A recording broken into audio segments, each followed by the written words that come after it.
Olá, assombrados! Eu sou a Ana Paula e vou contar vários relatos para vocês, todos sobre possessão.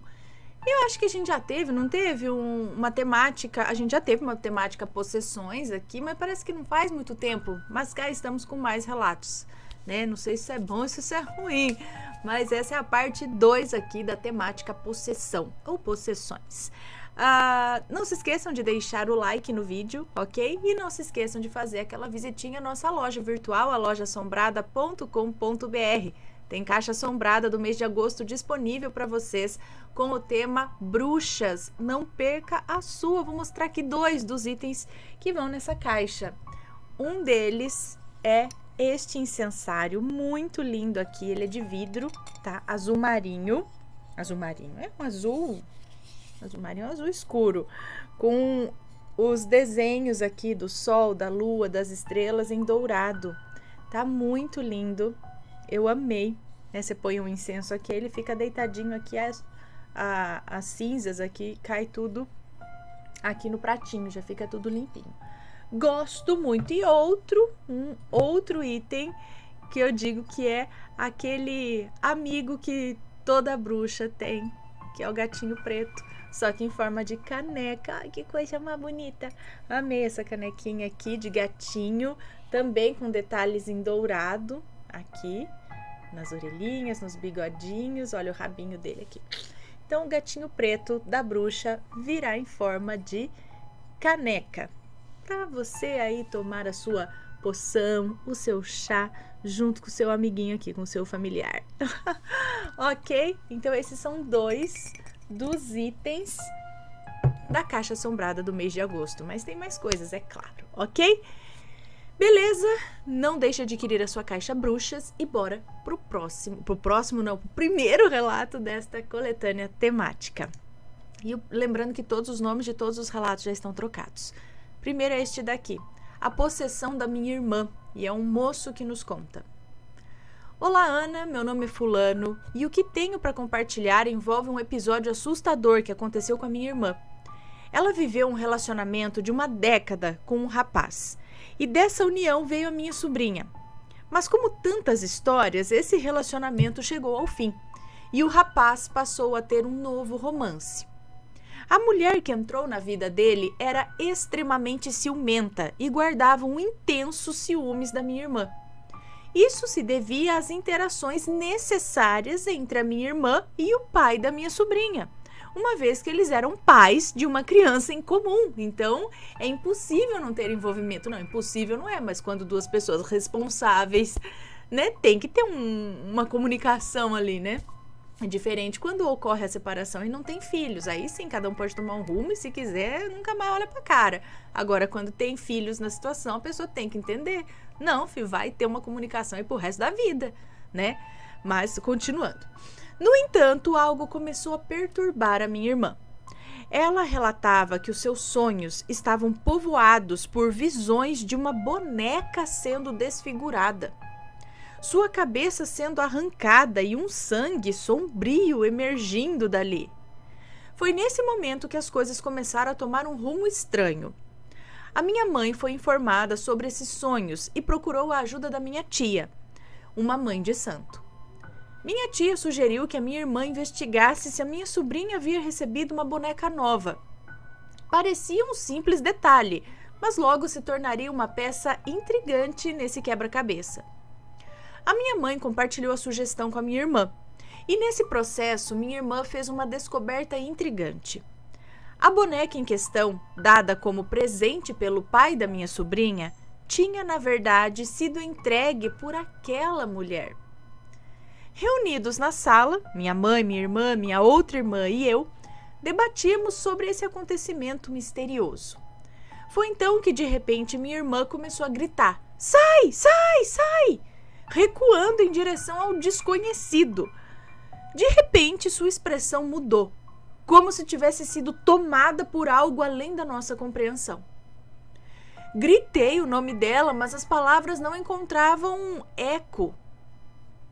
Ela permanecia paralisada, o olhar fixo no vazio. Então ela estava lá tipo, sai, sai, sai, sai. De repente, pá, sabe? Ficou daquele jeito. o olhar fixo no vazio, presa em um estado que nos deixou perplexos. E então, em uma reviravolta ainda mais desconcertante, ela caiu e começou a convulsionar.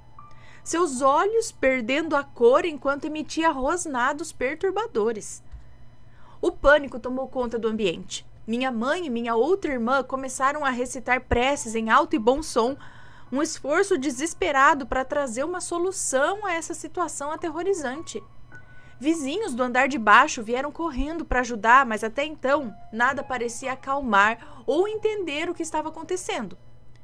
Finalmente, minha irmã foi levada para o hospital, onde um recepcionista, de maneira inusitada, expressou que a situação ia além da medicina e era um problema espiritual. Um indicativo surpreendente de que algo sobrenatural estava acontecendo ali. Levada a uma igreja próxima, minha irmã recuperou a consciência, mas sua memória estava fragmentada. Ela se recorda apenas de vislumbrar um vulto e algo se aproximando. O desfecho dessa história aconteceu quando entregamos a boneca a uma igreja, seguindo o conselho da minha tia. Posteriormente, minha irmã buscou respostas em um centro espírita, onde lhe disseram que a boneca, junto com um coração de boi, havia sido usada em uma tentativa de prejudicar a sua vida. Felizmente, sua proteção espiritual a resguardava. E assim a trama se desenvolveu, nos deixando com perguntas que talvez jamais encontrem respostas definitivas. Olha, então foi a ciumenta da Maledite, da atual do pai da filha dela, que foi lá fazer as coisas. Ai, só, gente. Ai, meu Deus do céu, né? Ai. Bom, Maledites. E aí, no fim, alguma coisa tomou conta do corpo dela mesmo ali. Ainda bem que eles correram, né? E aquilo lá, porque esse negócio vai crescendo, vai saber o que aquilo lá faz, né? Pra destruir a vida dela. Próximo relato. Minha irmã, mais uma irmã aqui, ó. Minha irmã foi possuída por algum espírito perdido? Será? Vamos ver. É uma moça que nos conta. Olá, Ana e Matheus. Eu vim contar um relato triste e muito real. Eu me chamo Fulana e esse é o relato que presenciei na infância. Ele realmente aconteceu e foi uma fase muito difícil. Os meus pais se casaram muito jovens e, devido a isso, meu pai, por não ter maturidade, frequentemente deixava minha mãe sozinha em casa. Quando minha irmã e eu nascemos, nada mudou e a situação, na verdade, só piorou. Uma conhecida da minha mãe, que é da macumba, sugeriu que ela fizesse algumas simpatias em casa para ajudar o meu pai. Minha mãe começou a realizar diversas simpatias e acredito que isso afetou o lado espiritual da nossa família. A minha irmã mais velha, que na época tinha 12 anos, eu tinha cerca de 9 anos nessa época, ela começou a ter ataques de convulsão frequentes. Em uma madrugada, ela acordou olhando fixamente para o espelho, chorando muito e dizia estar vendo algo dentro do espelho. Gritava para os meus pais tirarem eles de lá de dentro. Foi uma cena desesperadora para todos nós. Eu lembro dos meus pais colocando a Bíblia no peito dela e cobrindo os espelhos. Meu pai vendeu o carro, pegou o dinheiro emprestado, fez de tudo, mas nada. Os médicos nada descobriam sobre do que ela poderia ter. A situação só piorava.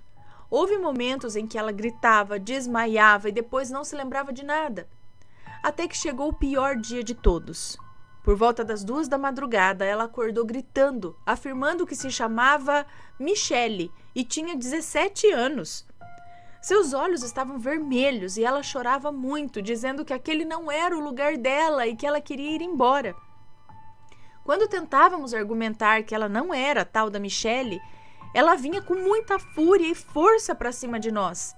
Meu pai a segurou e a levou para tomar um banho e ela continuava gritando, dizendo que não nos conhecia. Sua boca chegava a espumar e seus olhos exibiam um olhar de ódio, como se ali não fosse a sua casa. Meu pai a sacudia, gritava, mas ela não saía daquela situação. Foi um momento de desespero que durou mais de 1 hora. Meu pai pediu para minha mãe orar, pois ele havia sido criado em um lar evangélico e percebeu que aquilo ali não era normal. Minha irmã continuava gritando e o meu pai, com sua altura de 1,85 m, não conseguia controlá-la. Minha mãe chorava e eu, sem entender nada, ficava apavorada com tudo aquilo. Chegou um momento em que o meu pai deu um tapa no rosto dela e gritou para que ela acordasse. Ela caiu de joelhos aos pés dele, chorando, perguntando o que é que estava acontecendo. Até hoje minha irmã não quer saber o que ocorreu naquela noite. Ela tem muito medo. No entanto, eu tenho 32 anos e aquela época em que vivemos continua gravada na minha memória. Presenciei vultos e vozes sussurrando no meu ouvido. Quando me virava, não havia ninguém lá. Depois de algum tempo, entramos para a igreja e muitas coisas melhoraram. Minha irmã e eu sofremos até hoje de síndrome do pânico devido a essa época. Nos tornamos muito ansiosas e a minha irmã, além disso, lida com depressão a ponto de ter ficado afastada do trabalho por 1 ano para tratamento. Ana, o mundo espiritual é algo muito sério, especialmente quando mexemos com isso dentro da nossa casa, abrindo portas para tudo entrar. Deve-se tomar cuidado, sim. Então, esse lance dela falar que ela é outra pessoa com outra idade, a gente pode pensar num impacto, alguma coisa psicológica, psiquiátrica, não sei, né, que pode ter dado nela, né, de ser outra pessoa ali, mas é que, não sei, focado, foi só aquele dia, foi só aquele período ali, nunca mais aconteceu, para falar que ela tem alguma condição assim. Ou um espírito que estava perdido por lá, sei lá, né, acabou sendo atraído também, e aí acabou entrando nela, falou, mas o que eu tô fazendo aqui, sei lá, né, não é minha casa, não conheço vocês, então um espírito perdido mesmo, de uma moça aí, que estava passando por lá, agora tem a ver as simpatias que a mãe começou a fazer, ou mais coisas aí que a gente, né, não sei. É difícil dizer assim, mas parece que alguma coisa tomou o corpo dela. O que vocês acham? Vamos lá para o 3º relato. Possessão demoníaca. Fato ocorrido na minha cidade. É uma moça que nos conta. Oi, Ana, Mateus e toda a nação assombrada. Como estão todos? Por aqui tudo está bem também. Aqui quem fala é a Ciclaninha. Pegue sua pipoca, apague as luzes, coloque os fones de ouvido e veja se consegue, pois o relato é longo e promete causar calafrios. Trago um fato aqui ocorrido com uma vizinha das minhas tias em 1998. Minhas tias moravam em um bairro periférico da minha cidade. Todo fim de semana eu ia à casa delas para visitá-las e brincar com as minhas primas. Uma das vizinhas dela era uma senhora de cerca de 50 anos, a dona Vera. Evangélica, mas recém-congregada, ela ainda não havia abandonado completamente alguns hábitos de sua antiga vida. Um desses hábitos era xingar. Não importava o quão pequena fosse a coisa, ela xingava. Certo dia, enquanto conversava com a minha tia, ela mencionou sua primeira experiência sobrenatural. Ela havia ido ao banheiro tomar um banho e ouviu alguém chamando por ela no portão. Após terminar o banho, perguntou se alguém a havia chamado, mas os vizinhos disseram que não. Os dias passaram e as experiências se tornaram cada vez mais intensas. A segunda experiência foi a seguinte. Ela estava na sala assistindo TV quando, de repente, um copo de vidro foi arremessado da cozinha em sua direção. Foi nesse momento que ela percebeu estar sendo alvo de algo maligno. Ela chamou o pastor da igreja para ir à sua casa orar. No entanto, ao chegar no portão, a cabeça do pastor começou a doer intensamente, mas mesmo assim ele prosseguiu. De repente, Ana, a voz dela mudou. Saia daqui! Ela é minha! Ela me chama todos os dias! Ela me pertence!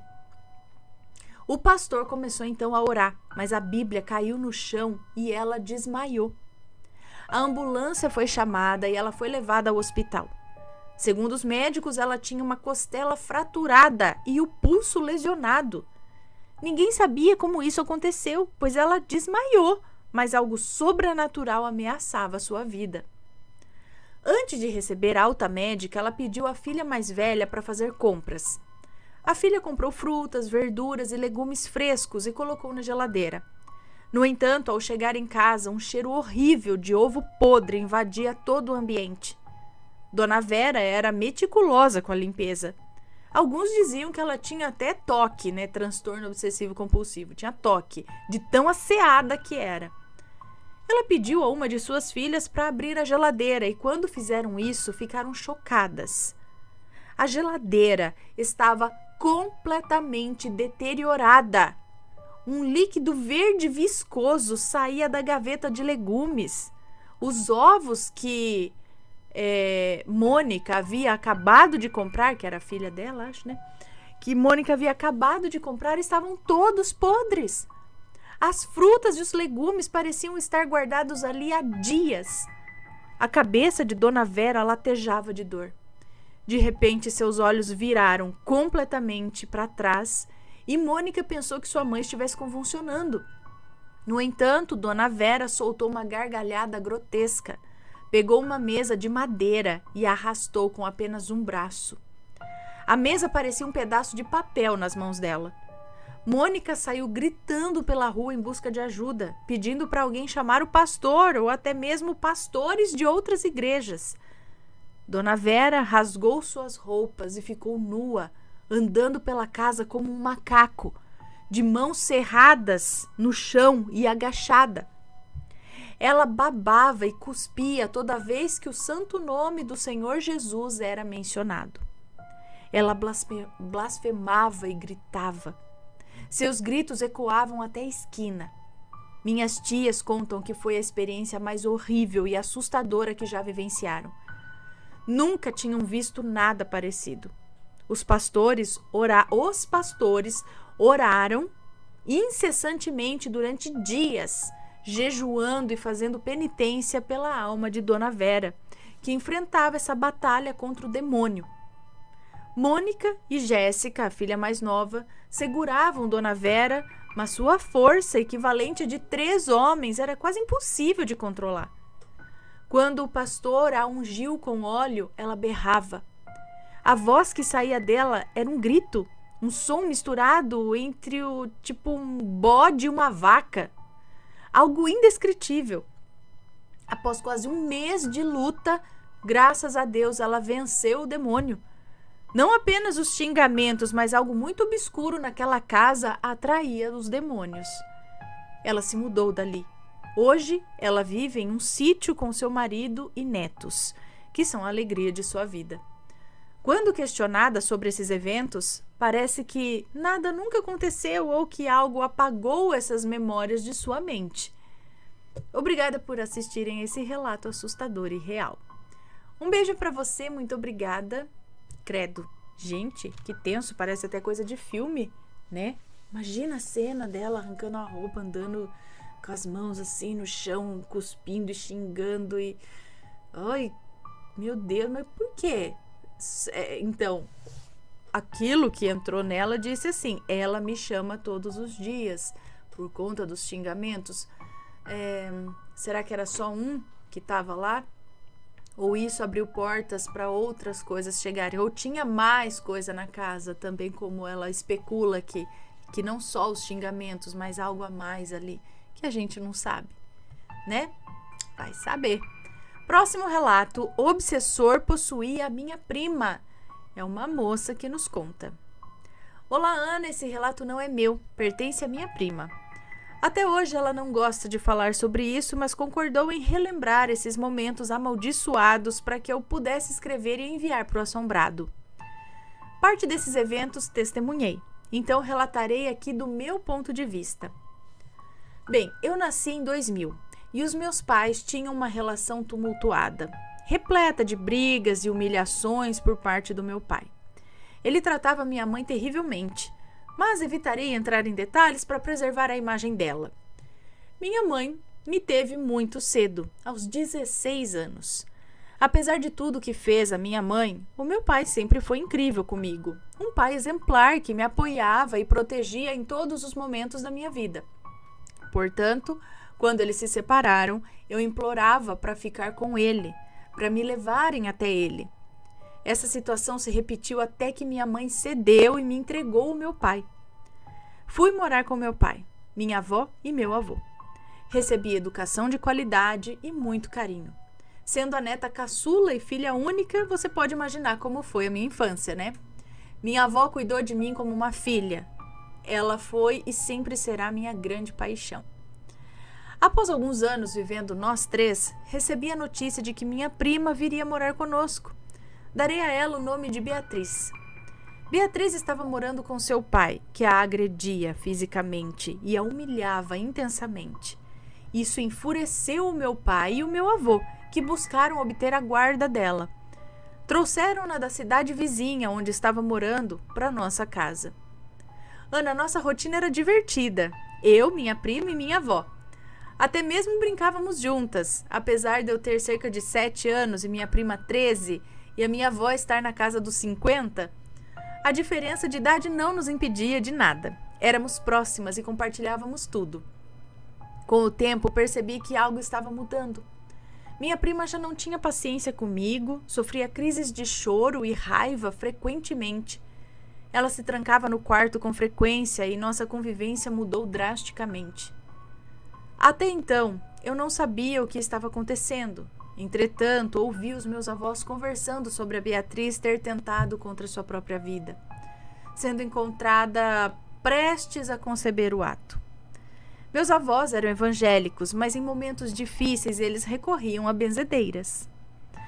Diante dessa situação, decidiram levar Beatriz a uma benzedeira de confiança do bairro.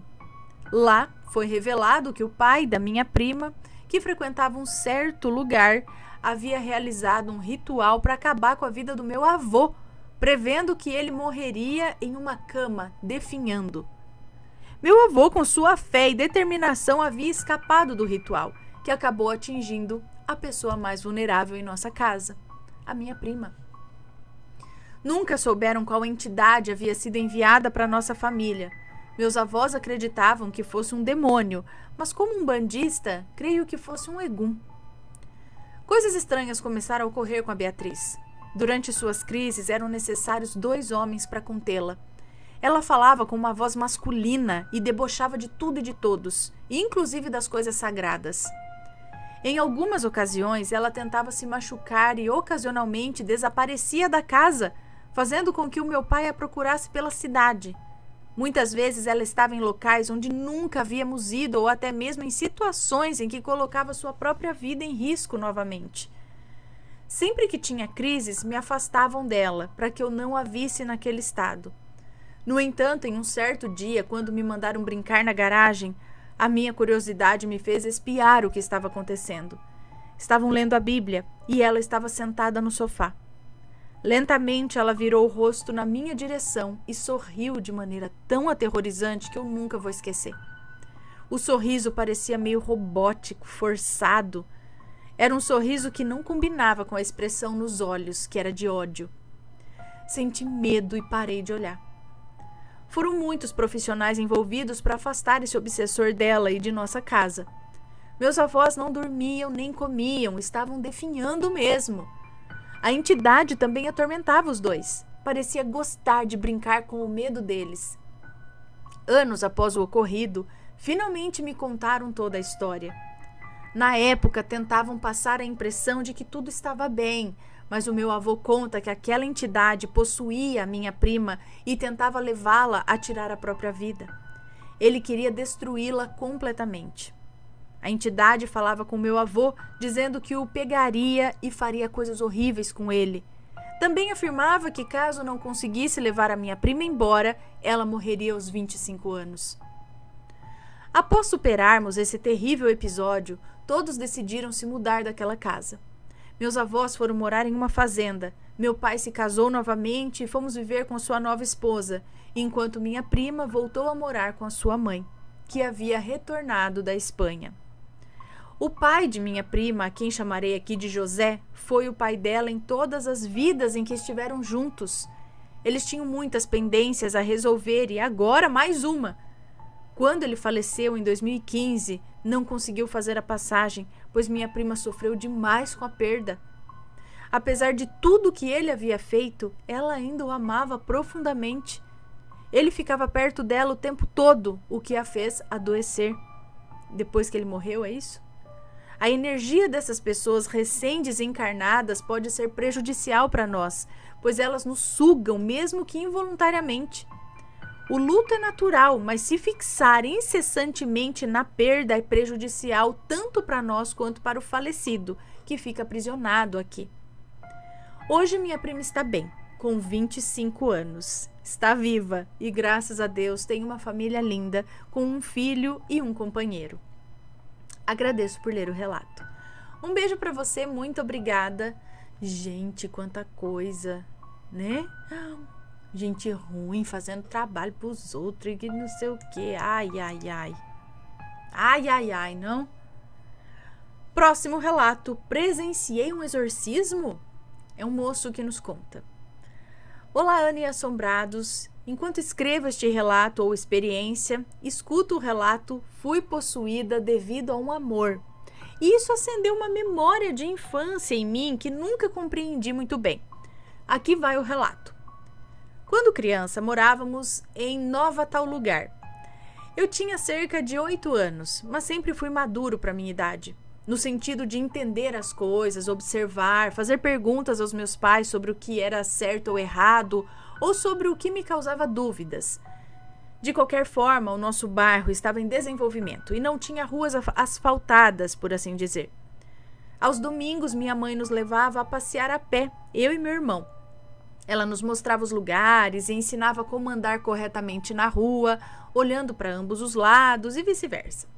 Visitávamos a casa da minha tia, que é madrinha do meu irmão, e depois íamos a uma praça que era linda, cheia de árvores, com uma árvore central enorme e um tronco larguíssimo. Eu adorava estar lá, pois sempre amei o verde, que é, coincidentemente, a minha cor favorita. Num domingo, fomos à praça e minha mãe se sentou num banco para nos observar brincar, já que o meu irmão era pequeno, com 5 ou 4 anos, não me lembro bem. Enquanto ela brincava com meu irmão, afastei-me até a beirada da praça que dava para a rua. Do outro lado da rua havia uma igreja linda, branca, com detalhes dourados, realmente encantadora. Havia também outra praça do lado oposto da rua, com um banco de frente para a igreja. Eu fiquei parado lá, olhando para essa igreja, e no banco havia um senhor branco olhando para a igreja também.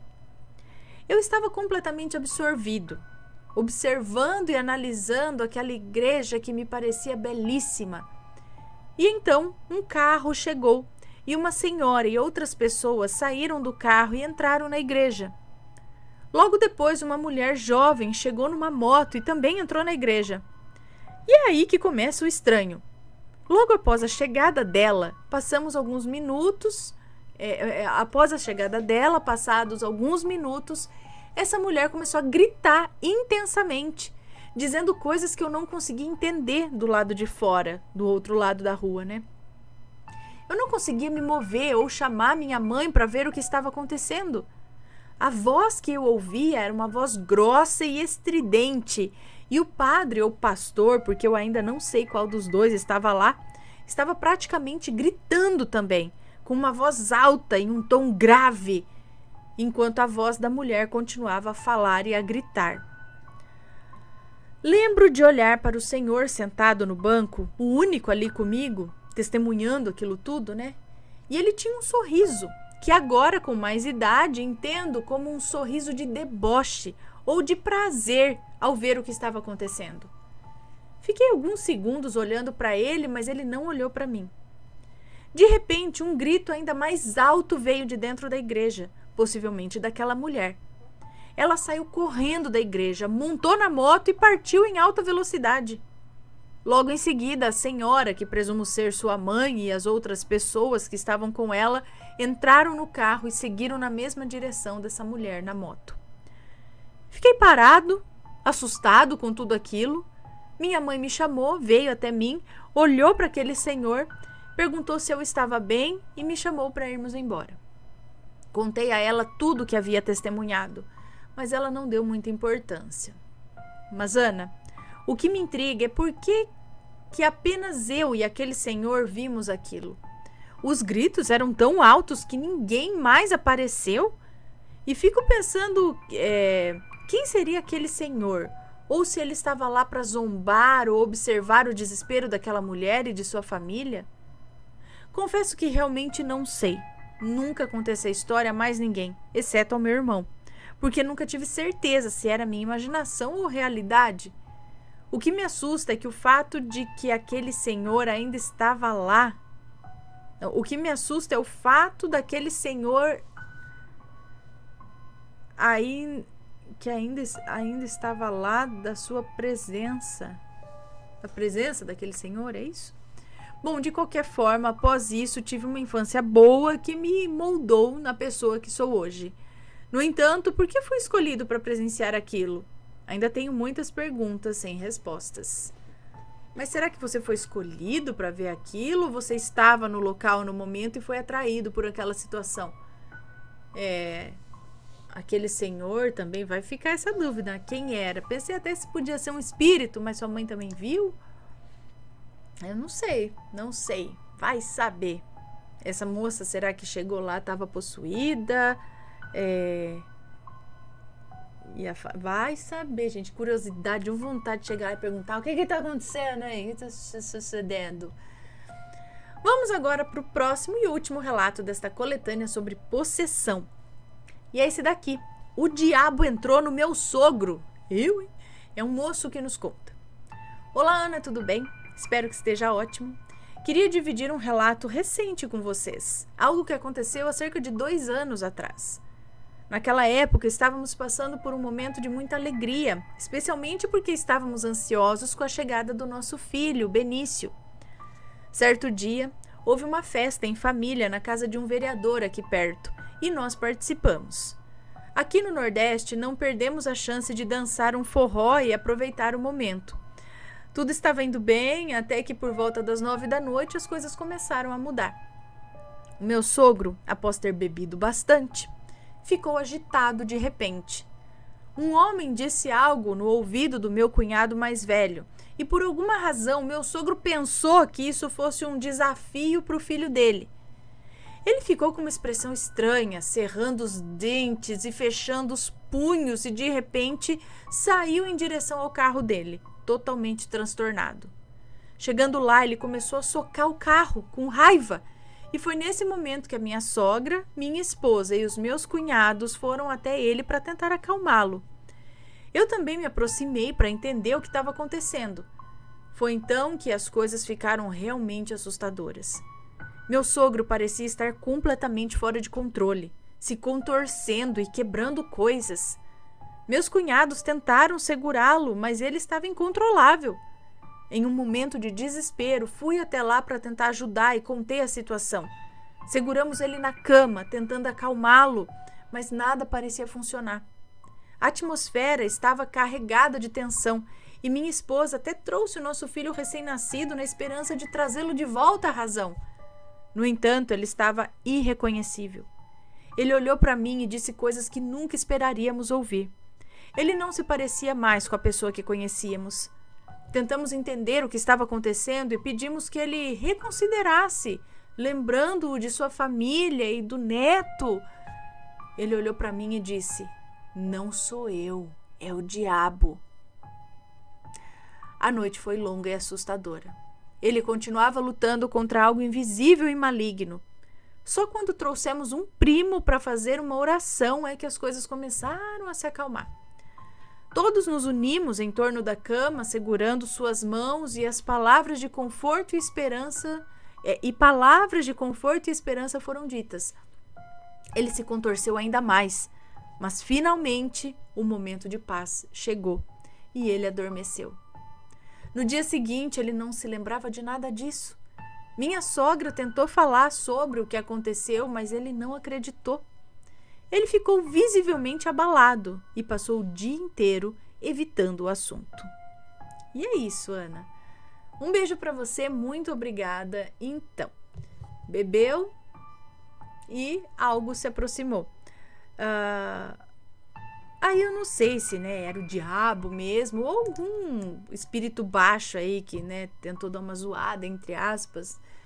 falando que era o diabo e tal, mas, né, fato é que essas coisas aí podem sim se aproximar, principalmente quando há abuso de álcool ou outros entorpecentes, acaba dando uma abertura, né, até para espíritos que estão atrás disso, de vampirizar isso também, né, que eram pessoas que já tinham problemas com isso e aí ficam aqui às vezes querendo vampirizar e incentivando até, bebe, e aí a hora que bebe ele, sei lá, acha uma brecha, quer fazer a bagunça, botar fogo no circo, fogo no parquinho, sabe, essas coisas. Então tem que tomar muito cuidado. E aí, se a pessoa ainda tá mais, às vezes, frágil espiritualmente falando, pode ser pior ainda, não é? Bom, pessoal, esses foram os relatos de hoje sobre possessão, parte 2, porque já temos uma temática aqui sobre possessão. E se você tem uma história, conhece alguma história aí de alguém que foi possuído, não precisa ser possuído pelo demônio, mas, né, que teve uma incorporação aí meio fora do sentido, conta aqui pra gente. E se for comentar, que seja com respeito, ok? Um grande beijo pra vocês e a gente se vê no próximo relato. Fui! Tchau, tchau!